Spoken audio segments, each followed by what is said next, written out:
The winds and tides rose and fell a certain number of times, the earth moved round the sun a certain number of times, the ship upon the ocean made her voyage safely, and brought a baby Bella home. Then who so blessed and happy as Mrs. John Rokesmith, saving and accepting Mr. John Rokesmith? Would you not like to be rich now, my darling? How can you ask me such a question, John dear? Am I not rich? These were among the first words spoken near the baby Bella as she lay asleep. She soon proved to be a baby of wonderful intelligence, evincing the strongest objection to her grandmother's society, and being invariably seized with a painful acidity of the stomach when that dignified lady honored her with any attention. It was charming to see Bella contemplating this baby, and finding out her own dimples in that tiny reflection, as if she were looking in the glass without personal vanity. Her cherubic father justly remarked to her husband that the baby seemed to make her younger than before, reminding him of the days when she had a pet doll and used to talk to it as she carried it about. The world might have been challenged to produce another baby who had such a store of pleasant nonsense said and sung to it, as Bella said and sung to this baby, or who was dressed and undressed as often in 24 hours as Bella dressed and undressed this baby, or who was held behind doors and poked out to stop its father's way when he came home, as this baby was, or, in a word, who did half the number of baby things, through the lively invention of a gay and proud young mother, that this inexhaustible baby did.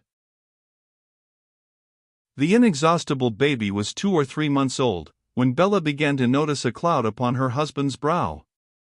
Watching it, she saw a gathering and deepening anxiety there, which caused her great disquiet. More than once, she awoke him muttering in his sleep, and, though he muttered nothing worse than her own name, it was plain to her that his restlessness originated in some load of care.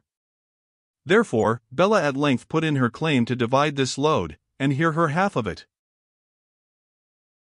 You know, John dear, she said, cheerily reverting to their former conversation, that I hope I may safely be trusted in great things. And it surely cannot be a little thing that causes you so much uneasiness. It's very considerate of you to try to hide from me that you are uncomfortable about something, but it's quite impossible to be done, John love. I admit that I am rather uneasy, my own. Then please to tell me what about, sir.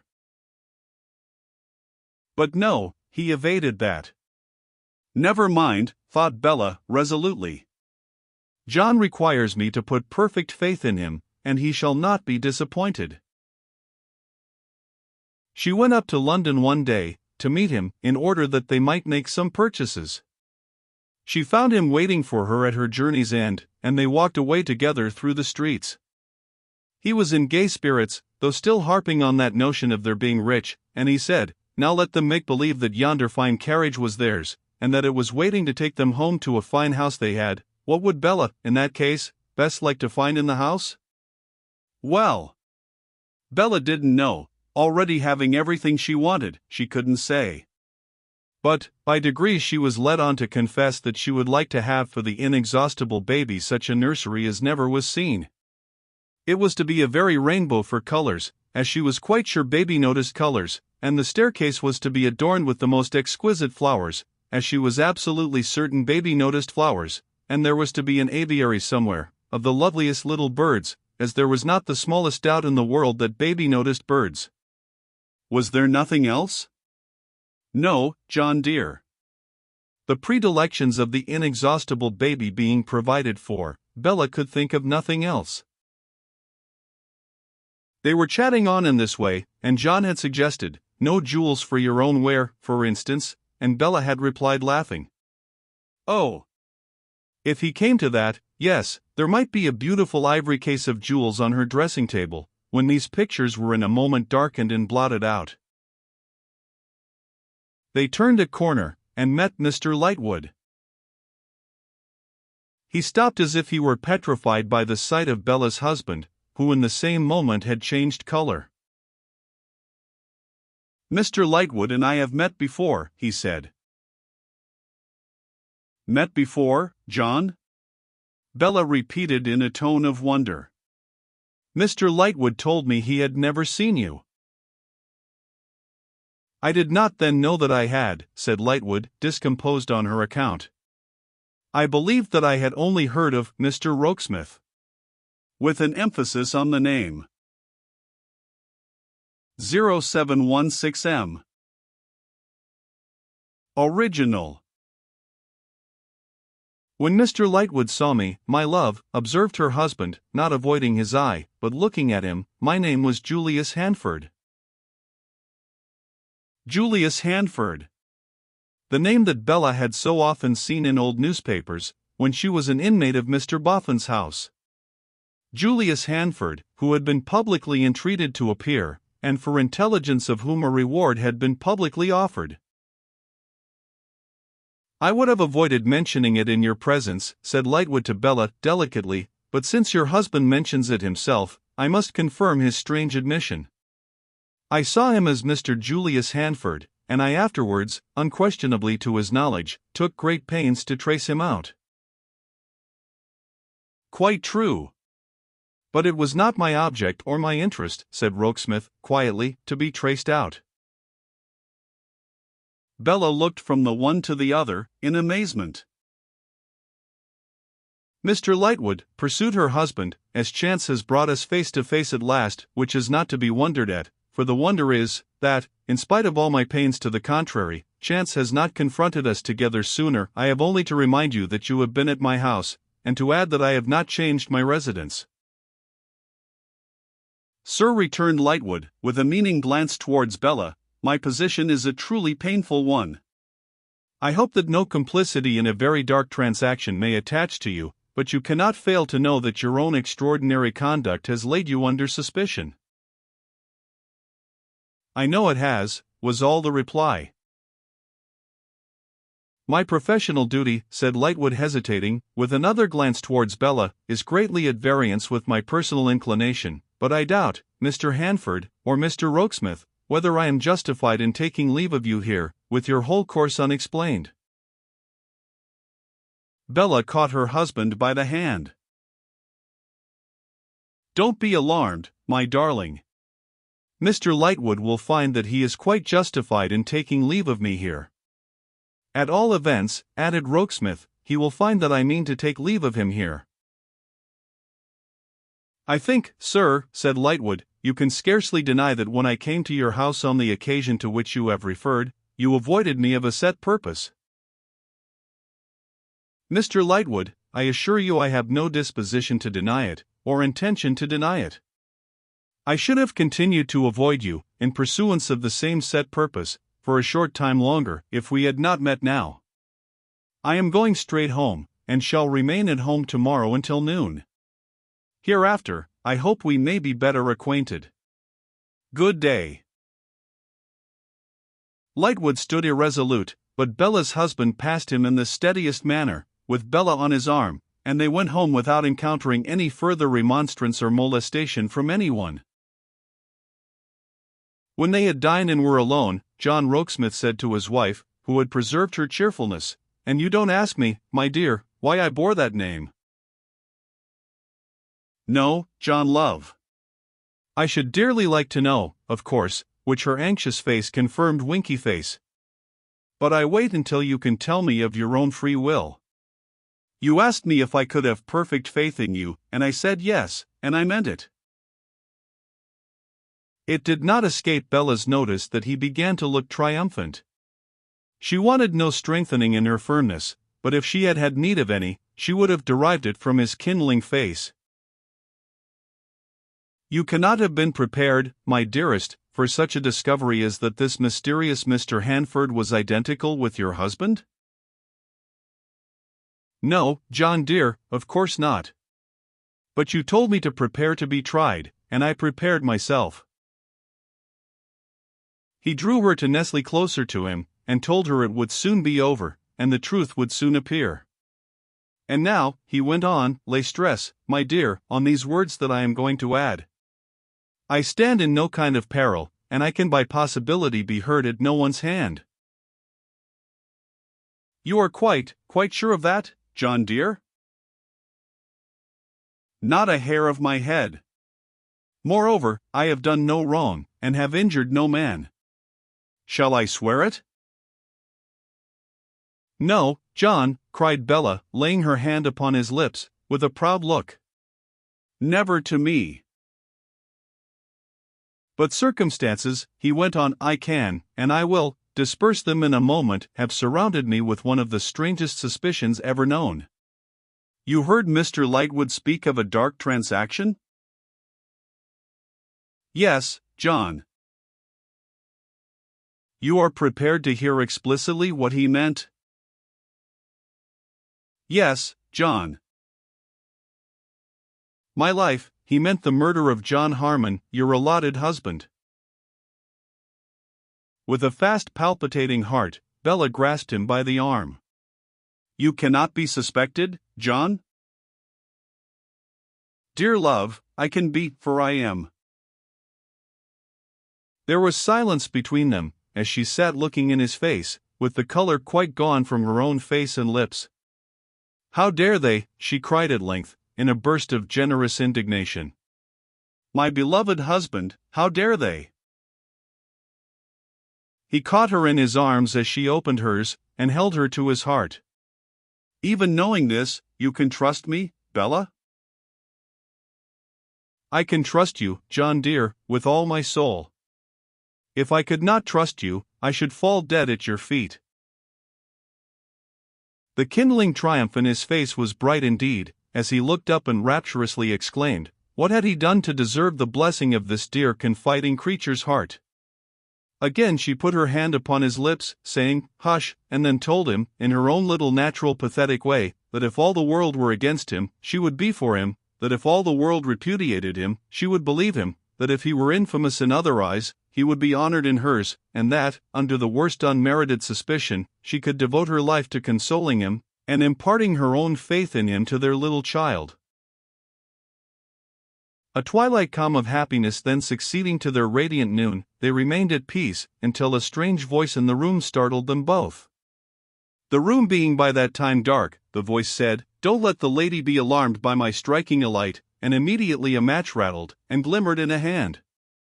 The hand and the match and the voice were then seen by John Rokesmith to belong to Mr. Inspector, once meditatively active in this chronicle. "I take the liberty," said Mr. Inspector, in a businesslike manner, "to bring myself to the recollection of Mr. Julius Hanford, who gave me his name and address down at our place a considerable time ago. Would the lady object to my lighting the pair of candles on the chimney-piece, to throw a further light upon the subject?" "No?" "Thank you, ma'am. Now, we look cheerful."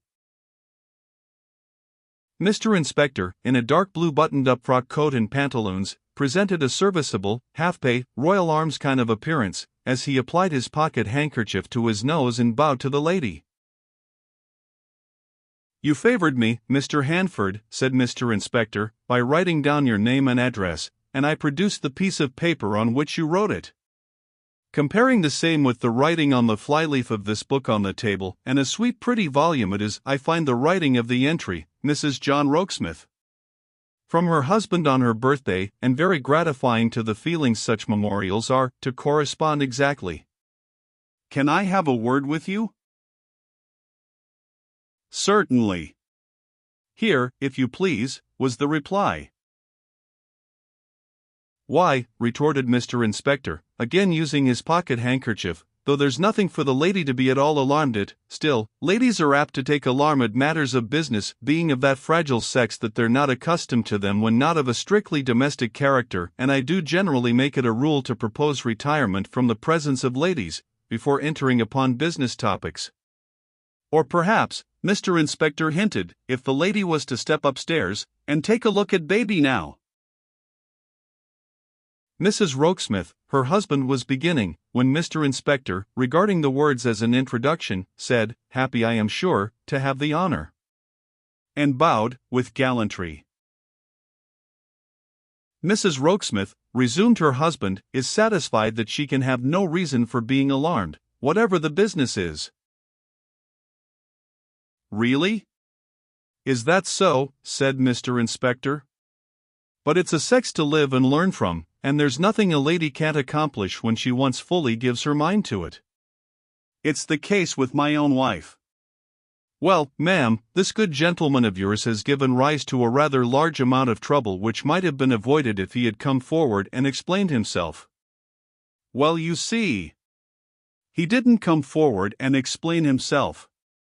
Consequently, now that we meet, him and me, you'll say, and say right, that there's nothing to be alarmed at, in my proposing to him to come forward, or, putting the same meaning in another form, to come along with me and explain himself. When Mr. Inspector put it in that other form, to come along with me, there was a relishing roll in his voice, and his eye beamed with an official luster. Do you propose to take me into custody? Inquired John Rokesmith, very coolly. Why argue? Returned Mr. Inspector in a comfortable sort of remonstrance. Ain't it enough that I propose that you shall come along with me? For what reason? Lord bless my soul and body, returned Mr. Inspector, I wonder at it in a man of your education. Why argue? What do you charge against me? I wonder at you before a lady, said Mr. Inspector, shaking his head reproachfully. I wonder, brought up as you have been, you haven't a more delicate mind. I charge you, then, with being some way concerned in the Harmon murder. I don't say whether before, or in, or after, the fact.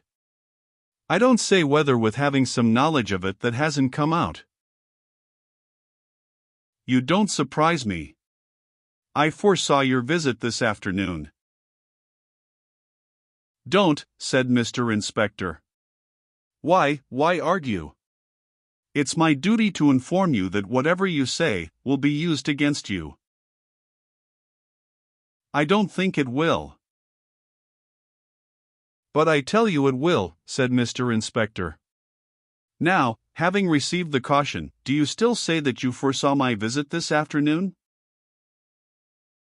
Yes. And I will say something more, if you will step with me into the next room.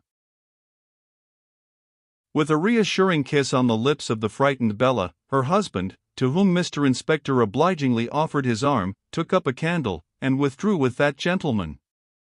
They were a full half-hour in conference. When they returned, Mr. Inspector looked considerably astonished.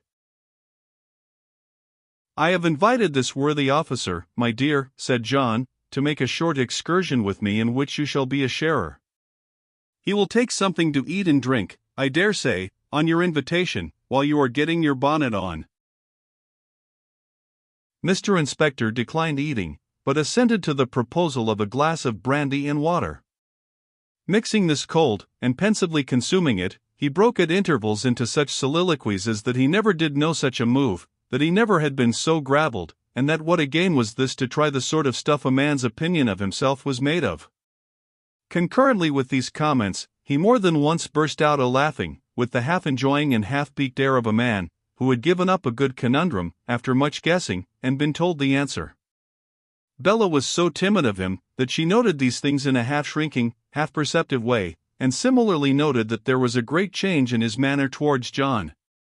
That coming along with him deportment was now lost in long musing looks at John and at herself, and sometimes in slow heavy rubs of his hand across his forehead, as if he were ironing cut the creases which his deep pondering made there.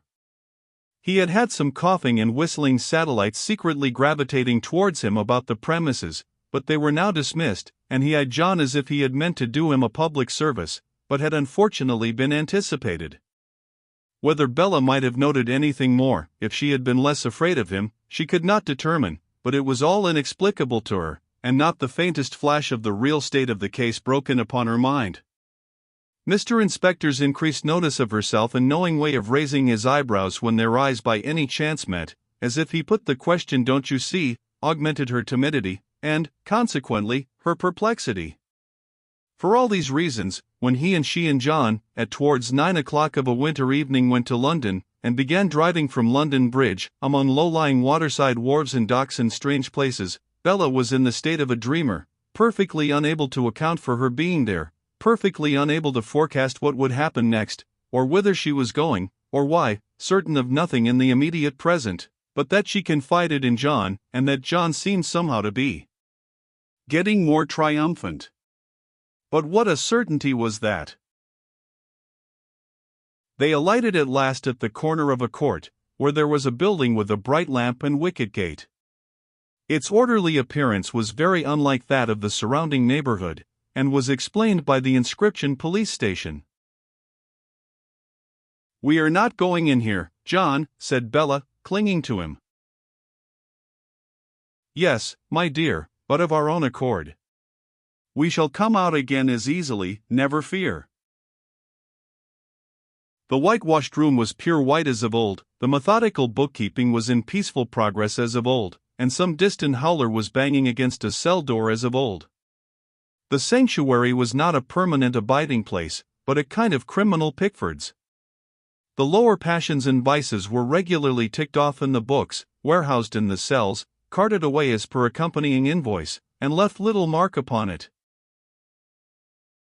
Mr. Inspector placed 2 chairs for his visitors, before the fire, and communed in a low voice with a brother of his order, also of a half-pay and Royal Arms aspect, who, judged only by his occupation at the moment, might have been a writing master, setting copies. Their conference done, Mr. Inspector returned to the fireplace, and, having observed that he would step round to the fellowships and see how matters stood, went out. He soon came back again, saying, nothing could be better, for they're at supper with Miss Abby in the bar, and then they all 3 went out together. Still, as in a dream, Bella found herself entering a snug old-fashioned public-house, and found herself smuggled into a little 3-cornered room nearly opposite the bar of that establishment. Mr. Inspector achieved the smuggling of herself and John into this queer room, called cozy in an inscription on the door, by entering in the narrow passage first in order, and suddenly turning round upon them with extended arms, as if they had been 2 sheep. The room was lighted for their reception. "Now," said Mr. Inspector to John, turning the gas lower, "I'll mix with them in a casual way, and when I say identification, perhaps you'll show yourself." John nodded, and Mr. Inspector went alone to the half-door of the bar. From the dim doorway of cozy, within which Bella and her husband stood, they could see a comfortable little party of 3 persons sitting at supper in the bar, and could hear everything that was said. The 3 persons were Miss Abby and 2 male guests, to whom collectively, Mr. Inspector remarked that the weather was getting sharp for the time of year. "It need be sharp to suit your wits, sir," said Miss Abby. "What have you got in hand now?" "Thanking you for your compliment, not much, Miss Abby," was Mr. Inspector's rejoinder. "Who have you got in cozy?" asked Miss Abby. "Only a gentleman and his wife, Mississippi." "And who are they?" "If one may ask it without detriment to your deep plans in the interests of the honest public," said Miss Abby, proud of Mr. Inspector as an administrative genius. "They are strangers in this part of the town, Miss Abby. They are waiting till I shall want the gentleman to show himself somewhere, for half a moment." "While they're waiting," said Miss Abby, "couldn't you join us?" Mr. Inspector immediately slipped into the bar, and sat down at the side of the half-door, with his back towards the passage, and directly facing the 2 guests. "I don't take my supper till later in the night," said he, "and therefore I won't disturb the compactness of the table. But I'll take a glass of flip, if that's flip in the jug in the fender." "That's flip," replied Miss Abby, "and it's my making, and if even you can find out better, I shall be glad to know where." Filling him, with hospitable hands, a steaming tumbler, Miss Abby replaced the jug by the fire, the company not having yet arrived at the flip stage of their supper, but being as yet skirmishing with strong ale. "Ah, cried Mr. Inspector. "That's the smack. There's not a detective in the force, Miss Abby, that could find out better stuff than that." "Glad to hear you say so," rejoined Miss Abby. "You ought to know, if anybody does." "Mr. Job Potterson," Mr. Inspector continued, "I drink your health. Mr. Jacob Kibble, I drink yours. Hope you have made a prosperous voyage home, gentlemen both." Mr. Kibble, an unctuous broad man of few words and many mouthfuls, said, more briefly than pointedly, raising his ale to his lips, same to you. Mr. Job Potterson, a semi-seafaring man of obliging demeanor, said, thank you, sir. Lord bless my soul and body, cried Mr. Inspector. Talk of trades, Miss Abby, and the way they set their marks on men, a subject which nobody had approached. Who wouldn't know your brother to be a steward? There's a bright and ready twinkle in his eye, there's a neatness in his action, there's a smartness in his figure, there's an air of reliability about him in case you wanted a basin, which points out the steward. And Mr. Kibble, ain't he passenger, all over? While there's that mercantile cut upon him which would make you happy to give him credit for £500, don't you see the salt sea shining on him too? You do, I dare say, returned Miss Abby, but I don't. And as for stewarding, I think it's time my brother gave that up, and took his house in hand on his sister's retiring. The house will go to pieces if he don't. I wouldn't sell it for any money that could be told out, to a person that I couldn't depend upon to be a law to the porters, as I have been. There you're right, miss, said Mr. Inspector. A better kept house is not known to our men. What do I say? Half so well a kept house is not known to our men. Show the force the 6 jolly fellowship porters, and the force to a constable will show you a piece of perfection, Mr. Kibble. That gentleman, with a very serious shake of his head, subscribed the article. And talk of time slipping by you, as if it was an animal at rustic sports with its tail soaked, said Mr. Inspector, again, a subject which nobody had approached. Why, well you may. Well you may. How has it slipped by us, since the time when Mr. Job Potterson here present, Mr. Jacob Kibble here present, and an officer of the force here present, first came together on a matter of identification? Bella's husband stepped softly to the half-door of the bar, and stood there. How has time slipped by us, Mr. Inspector went on slowly, with his eyes narrowly observant of the two guests, since we 3 very men, at an inquest in this very house, Mr. Kibble. Taken ill, sir? Mr. Kibble had staggered up, with his lower jaw dropped, catching Potterson by the shoulder, and pointing to the half-door. He now cried out, Potterson! Look! Look there! Potterson started up, started back, and exclaimed, Heaven defend us, what's that? Bella's husband stepped back to Bella, took her in his arms, for she was terrified by the unintelligible terror of the 2 men, and shut the door of the little room. A hurry of voices succeeded, in which Mr. Inspector's voice was busiest. It gradually slackened and sank, and Mr. Inspector reappeared. Sharp's the word, sir, he said, looking in with a knowing wink. We'll get your lady out at once.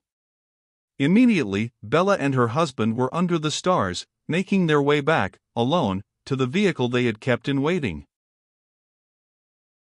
All this was most extraordinary, and Bella could make nothing of it but that John was in the right. How in the right, and how suspected of being in the wrong, she could not divine. Some vague idea that he had never really assumed the name of Hanford, and that there was a remarkable likeness between him and that mysterious person, was her nearest approach to any definite explanation. But John was triumphant, that much was made apparent, and she could wait for the rest. When John came home to dinner next day, he said, sitting down on the sofa by Bella and baby Bella, My dear, I have a piece of news to tell you. I have left the China house. As he seemed to like having left it, Bella took it for granted that there was no misfortune in the case. In a word, my love, said John, the China house is broken up and abolished. There is no such thing anymore. Then, are you already in another house, John? Yes, my darling. I am in another way of business. And I am rather better off. The inexhaustible baby was instantly made to congratulate him, and to say, with appropriate action on the part of a very limp arm and a speckled fist, 3 cheers, ladies and gentlemen. Hooray! I am afraid, my life, said John, that you have become very much attached to this cottage? Afraid I have, John? Of course I have. The reason why I said afraid, returned John, is because we must move. Oh, John! Yes, my dear, we must move. We must have our headquarters in London now. In short, there's a dwelling house rent-free, attached to my new position, and we must occupy it. That's a gain, John. Yes, my dear, it is undoubtedly a gain. He gave her a very blithe look, and a very sly look, which occasioned the inexhaustible baby to square at him with the speckled fists, and demand in a threatening manner what he meant. My love, you said it was a gain, and I said it was a gain. A very innocent remark, surely. I won't, said the inexhaustible baby, allow you to make game of my venerable ma. At each division administering a soft facer with one of the speckled fists.